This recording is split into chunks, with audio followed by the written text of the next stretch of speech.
ಪ್ರೀತಿಯ ವಿದ್ಯಾರ್ಥಿಗಳೇ, ಇಂದಿನ ಸಮಾಜಶಾಸ್ತ್ರ ತರಗತಿಗೆ ತಮಗೆಲ್ಲರಿಗೂ ಸ್ವಾಗತ.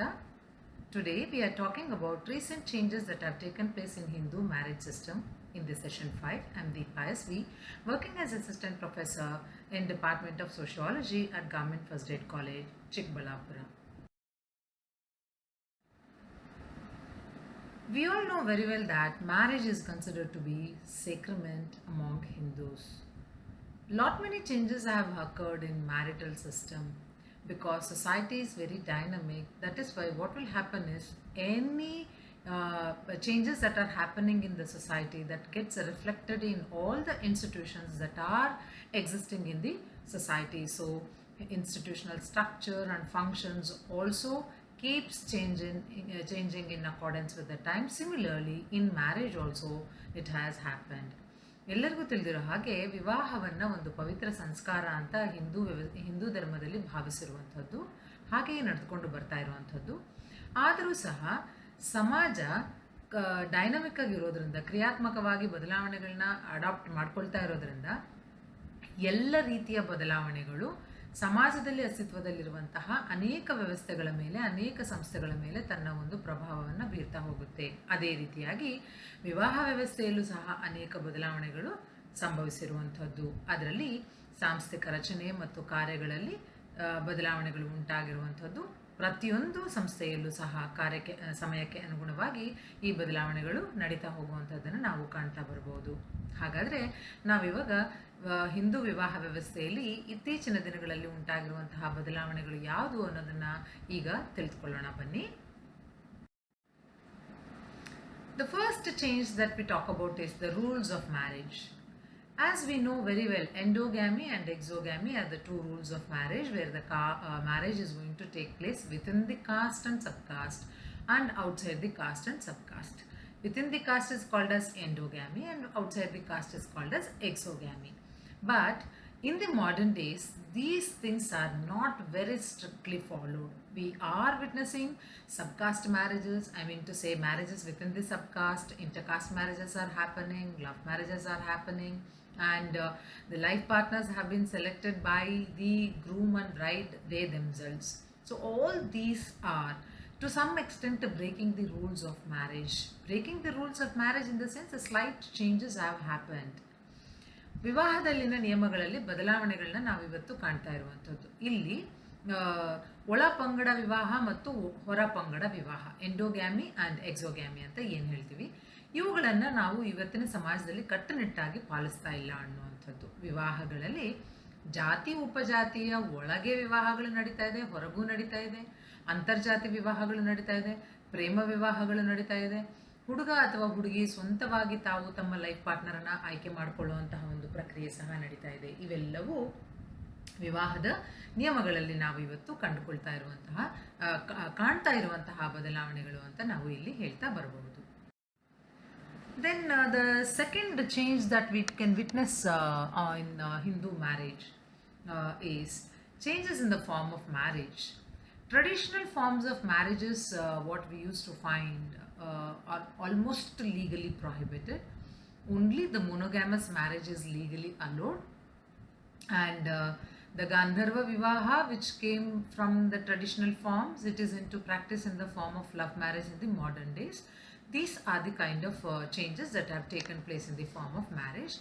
Also, we go for registered marriages and marriages in a simplified manner in the temples and things like that. ವಿವಾಹದ ರೂಪದಲ್ಲಿ ಬದಲಾವಣೆಗಳನ್ನು ನಾವು ಕಾಣ್ತಾ ಇರುವಂತಹದ್ದು.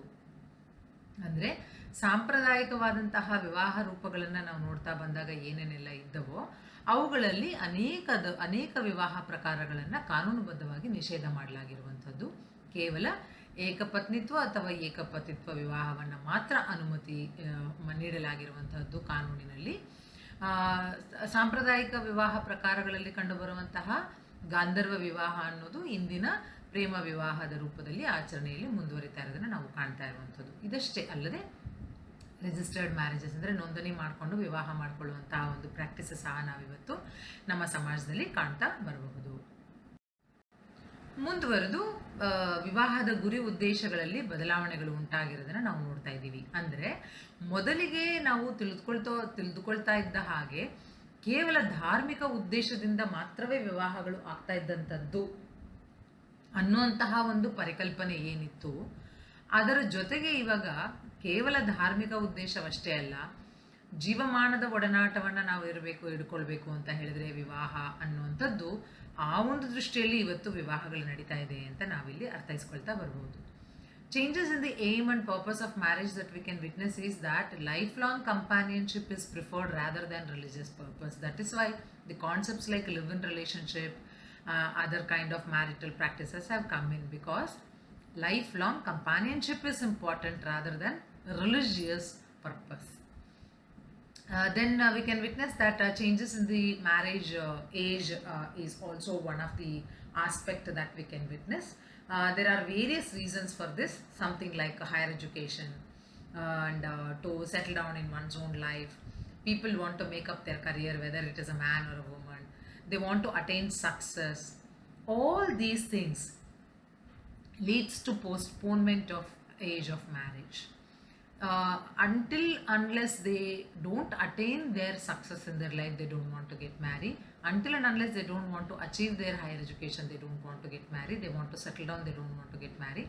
So all these are the reasons where marriage age gets postponed. ವಿವಾಹದಲ್ಲಿ ವಯಸ್ಸಿನಲ್ಲಿ ಬದಲಾವಣೆಗಳನ್ನ ನಾವಿವತ್ತು ನೋಡ್ತಾ ಇರುವಂಥದ್ದು. ಅದಕ್ಕೆ ಅನೇಕ ಕಾರಣಗಳು ಇರುವಂಥದ್ದು. ಉನ್ನತ ಶಿಕ್ಷಣವನ್ನು ಪಡೆದುಕೊಳ್ಳೋದಕ್ಕೋಸ್ಕರವಾಗಿ, ಜೀವನದಲ್ಲಿ ನೆಲೆಯನ್ನು ಕಂಡುಕೊಳ್ಳೋದ್ರ ಸಲುವಾಗಿ, ವೃತ್ತಿ ಜೀವನವನ್ನು ರೂಪಿಸ್ಕೊಳ್ಳೋದ್ರ ಸಲುವಾಗಿ, ಯಾವುದೇ ಒಂದು ಕೈಂಕರ್ಯವನ್ನು ಏನು ಕೈಗೊಂಡಿರ್ತೀವಿ, ಅದು ಒಂದು ಕರಿಯರ್ ಆಗಿರ್ಬೋದು ಅಥವಾ ಒಂದು ಗೋಲ್ ಆಗಿರ್ಬೋದು, ಅದರಲ್ಲಿ ಯಶಸ್ಸನ್ನು ಸಾಧಿಸುವವರೆಗೂ ವಿವಾಹವಾಗಬಾರದು ಅನ್ನುವಂತಹ ಒಂದು ತೀರ್ಮಾನ ಆಗಿರಬಹುದು. ಮುಂದುವರೆದು ನಾವು ನೋಡುವಂಥದ್ದು ವಿವಾಹದ ಸ್ಥಿರತೆಯಲ್ಲಿ ಬದಲಾವಣೆಗಳು ಉಂಟಾಗಿರುವಂಥದ್ದು. ನಮಗೆಲ್ಲ ಗೊತ್ತಿರೋ ಹಾಗೆ ಮೊದಲು ವಿವಾಹ ಅಂತ ಹೇಳಿದ್ರೆ ಇಟ್ ಈಸ್ ಅನ್ಬ್ರೇಕಬಲ್, ಇದು ಮುರಿಯಲಾರದ ಒಂದು ಬಂಧನ, ಬಿಡಿಸಲಾರದ ಬಂಧನ. ಆದರೆ ಇವತ್ತು ನಮ್ಮ ಶಾಸನಗಳು ವಿಚ್ಛೇದನಕ್ಕೆ ಅವಕಾಶಗಳನ್ನು ಮಾಡಿಕೊಟ್ಟಿರುವಂಥದ್ದು, ವಿಧವಾ ಪುನರ್ವಿವಾಹಗಳಿಗೆ ಅವಕಾಶ ಮಾಡಿಕೊಟ್ಟಿರುವಂಥದ್ದು. ಈ ಒಂದು ನಿಟ್ಟಿನಲ್ಲಿ ವಿವಾಹದಲ್ಲಿ ಸ್ಥಿರತೆ ಅನ್ನುವಂಥದ್ದು ಹೆಚ್ಚು ಕಡಿಮೆ ಶಾಶ್ವತವಾಗಿ ನಾವು ಕಾಣ್ತಾ ಇಲ್ಲ ಅನ್ನೋದನ್ನು ಇಲ್ಲಿ ನಾವು ಅರ್ಥ ಮಾಡ್ಕೊಳ್ತಾ ಬರಬೇಕಾಗತ್ತೆ. There is a change in the stability of the marriage. Earlier, marriage was considered to be inseparable bond, but the modern days legislations have given an opportunity for divorce and widow remarriage and various other concepts. Because of this, people are not maintaining the stability in the marriage. If they are unable to lead the life, compromises and these kind of aspects are not to be found, and then they are breaking the marriages with the divorce. Then another change that we do witness is the changes in the rituals performed during the marriages. Court marriages are happening, registered marriages are happening, simplified marriages are happening with the introduction of Arya Samaja and other Samajas. Live-in relationships have altered the traditional rituals. All these have altered whatever the traditional rituals that we were performing during the marriages. As the time is changing, even we need to go in accordance with the time. So all these have been accepted by the society inevitably. There is no wrong in accepting, but then some changes have taken place that is to be mentioned. ಮದುವೆ ವಿವಾಹದ ಸಮಯದಲ್ಲಿ ನಡೆಯುತ್ತಿದ್ದಂತಹ ಆಚರಣೆಗಳಲ್ಲಿ ಇವತ್ತು ಬದಲಾವಣೆಗಳನ್ನ ನಾವು ಕಾಣ್ತಾ ಇರುವಂಥದ್ದು. ನ್ಯಾಯಾಲಯದಲ್ಲಿ ವಿವಾಹಗಳಾಗ್ತಾ ಇದ್ದಾವೆ, ನೋಂದಾವಣೆಯ ಕಚೇರಿಗಳಲ್ಲಿ ವಿವಾಹಗಳು ನೋಂದಾಯಿತವಾಗ್ತಾ ಇದ್ದಾವೆ. ಆರ್ಯ ಸಮಾಜದಂತಹ ಒಂದು ಸಂಸ್ಥೆಗಳ ಕಾರಣದಿಂದಾಗಿ ಸರಳೀಕೃತವಾದಂತಹ ವಿವಾಹಗಳು ಅನೇಕರಿಗೆ ಬಹಳ ಬೆನಿಫಿಟನ್ನು ಮಾಡಿಕೊಟ್ಟಿರುವಂಥದ್ದು. ಸಹಜೀವನದಂತಹ ಜೀವನ ಶೈಲಿ, ಸಾಂಪ್ರದಾಯಿಕ ಆಚರಣೆಗಳನ್ನು ಇವತ್ತು ಬದಲಾವಣೆ ಮಾಡ್ತಾ ಇದೆ. ಈ ಬದಲಾವಣೆಗಳು ಆಗಬಾರ್ದು ಅಂತಲ್ಲ, ಆಗಿರುವಂಥದ್ದು ಒಂದು ರೀತಿಯಲ್ಲಿ ಒಳ್ಳೆಯದೇ, ಬಟ್ ಆದರೆ ಈ ಎಲ್ಲವೂ ಬದಲಾವಣೆಗಳು ವಿವಾಹ ವ್ಯವಸ್ಥೆಯಲ್ಲಿ ಆಗಿದೆ ಅನ್ನೋದನ್ನು ನಾವಿವತ್ತು ಅರ್ಥ ಮಾಡ್ಕೊಳ್ತಾ ಬರಬೇಕಾಗಿದೆ. Dear students, we can also try to understand that there is there is a decrease in the parental control over the selection of life partners in the marital system in the modern days. The bride and groom, they are selecting most of the times their life partner by themselves, and they are giving the information to the parents. So in this kind, there is a lesser parental control in the selection of the life partner. ಜೀವನ ಸಂಗಾತಿಗಳನ್ನು ಆಯ್ಕೆ ಮಾಡ್ಕೊಳ್ಳೋದ್ರಲ್ಲಿ ಇವತ್ತು ಪೋಷಕರ ಒಂದು ಪ್ರಮೇಯ ಕಡಿಮೆ ಆಗ್ತಾ ಇದೆ. ಅದು ಯಂಗ್ಸ್ಟರ್ಸ್ ತಾವೇ ಆಯ್ಕೆ ಮಾಡಿಕೊಂಡು ಪೋಷಕರಿಗೆ ಮಾಹಿತಿಯನ್ನು ಕೊಡುವಂತಹ ಒಂದು ಸಂದರ್ಭ ಸಹ ನಾವಿವತ್ತು ನೋಡ್ತಾ ಇರುವಂಥದ್ದು. ಹಾಗಾಗಿ ಈ ಒಂದು ವಿಷಯದಲ್ಲಿ ಪೋಷಕರ ನಿಯಂತ್ರಣದಲ್ಲಿ ಒಂದು ಸಡಿಲತೆಯನ್ನು ನಾವು ಕಾಣ್ತಾ ಇದ್ದೇವೆ. ಜೀವನ ಸಂಗಾತಿಯನ್ನು ಆಯ್ಕೆ ಮಾಡ್ಕೊಳ್ಳೋದ್ರಲ್ಲಿರುವಂತಹ ಮಾನದಂಡಗಳಲ್ಲಿ ನಾವಿವತ್ತು ಬದಲಾವಣೆಗಳನ್ನ ಕಾಣ್ತಾ ಇದ್ದೇವೆ. ಮೊದಲಿಗೆ ಕೌಟುಂಬಿಕ ಏನು ವಿಚಾರಗಳು ಬಹಳಷ್ಟು ಪ್ರಯಾರಿಟಿಯನ್ನು ಪಡೆದುಕೊಂಡಿದ್ವು, ಅವೇ ಮಾನದಂಡಗಳಾಗಿದ್ವು. ಆದರೆ ಇವತ್ತು ಬಣ್ಣ, ದ ಜಾಬ್, ಮತ್ತು ಯಾವ ರೀತಿಯಾದಂತಹ ಒಂದು character, all these things are coming into existence. Changes in the criteria of the selection of the life partner is being witnessed in the modern days today. People are giving importance for the money that the girl or a boy is earning. They are preferring the single child families so that they should not have any complications in future, these kind of things.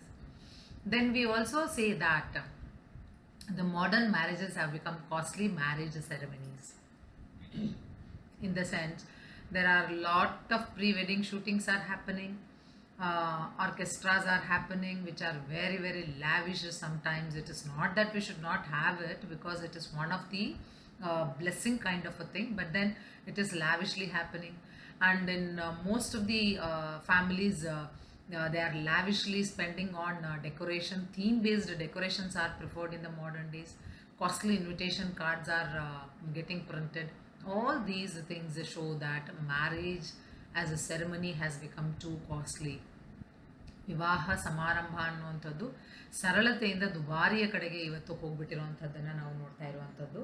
ವಿವಾಹ ಪೂರ್ವ ಶೂಟಿಂಗ್ಗಳು ನಡೆಯುವಂಥದ್ದು, ಬೇರೆ ಬೇರೆ ಲೊಕೇಶನಲ್ಲಿ ಹೋಗ್ತಾರೆ ಹಲವಾರು ಸಂದರ್ಭಗಳಲ್ಲಿ. ಕೆಲವೊಂದು ಸಂದರ್ಭಗಳಲ್ಲಿ ಗ್ರಾಫಿಕ್ಸನ್ನು ಮಾಡ್ತಾರೆ, ಆರ್ಕೆಸ್ಟ್ರಾವನ್ನು ಮಾಡುವಂಥದ್ದು. ಆರ್ಕೆಸ್ಟ್ರಾ ಮಾಡೋದು ತಪ್ಪು ಅಂತ ಅಲ್ಲ, ಬಟ್ ಆದರೆ ಅಲ್ಲಿ ದುಬಾರಿಯಾದಂತಹ ಒಂದು ಖರ್ಚನ್ನು ಮಾಡುವಂಥದ್ದು ಒಳ್ಳೆಯದಲ್ಲ ಅನ್ನುವಂಥದ್ದು. ಅಲಂಕಾರಕ್ಕಾಗಿ ಅದ್ಧೂರಿಯಾಗಿ ಖರ್ಚು ಮಾಡುವಂಥದ್ದು, ಇವತ್ತು ಥೀಮ್ ಆಧಾರಿತ ಅಲಂಕಾರಗಳಿಗೆ ಹೆಚ್ಚು ಹೆಚ್ಚು ಆದ್ಯತೆಯನ್ನು ನೀಡಲಾಗ್ತಾ ಇರುವಂಥದ್ದು. ಆಮಂತ್ರಣ ಪತ್ರಗಳು ಸಹ ಬಹಳ ದುಬಾರಿಯಾಗಿ ಪ್ರಿಂಟ್ ಆಗ್ತಾ ಇರೋದನ್ನು ನಾವು ನೋಡ್ತಾ ಇದ್ದೀವಿ. ಈ ಎಲ್ಲ ಬದಲಾವಣೆಗಳು ನಮ್ಮ ಇಂದಿನ ಒಂದು ವಿವಾಹ ವ್ಯವಸ್ಥೆಯಲ್ಲಿ ನಡೀತಾ ಇದೆ ಅನ್ನುವಂಥದ್ದನ್ನು, ಅಥವಾ ನಾವು ವಿಟ್ನೆಸ್ ಮಾಡ್ತಾ ಇದ್ದೀವಿ ಅನ್ನುವಂಥದ್ದನ್ನು ನಾವು ಇಲ್ಲಿ ತಿಳ್ಕೊಳ್ಳೋದಕ್ಕೆ ಪ್ರಯತ್ನವನ್ನು ಮಾಡಬಹುದು. Dear students, we shall close the class today, and in tomorrow's class we are going to talk about another concept in the marriage unit. Stay till then. Thank you.